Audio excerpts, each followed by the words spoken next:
C, are there any blatant cultural faux pas to be aware of when seeking to build a relationship and share your faith with a Muslim person? Yeah, don't serve them bacon.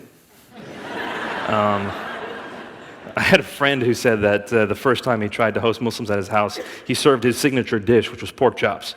A little bit of research on Google first. Some other things can be, depending on where they're from, because the thing is, Islam is not one people group.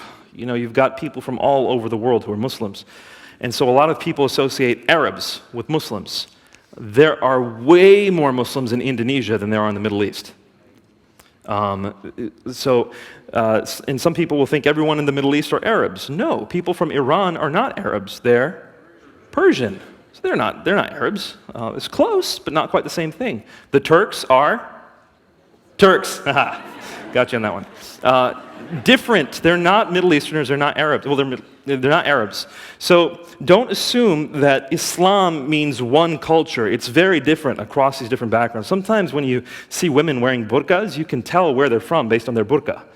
Like, you can see the Afghani burqa, you can see the Pakistani burqa. The Palestinian hijab is often very intricate and high versus the hijab of Singapore and Malaysia, which is, you know, kind of very close and tight to the face. These cultural differences we need to keep in mind, then translate into how we ought to relate to people.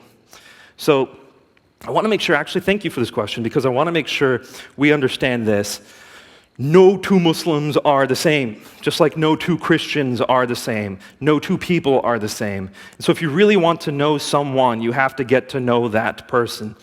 And what we're talking about here only translates to a certain degree to any specific individual. You have to move from the generalities to the individual. And that's why Jesus hung out with people at dinner.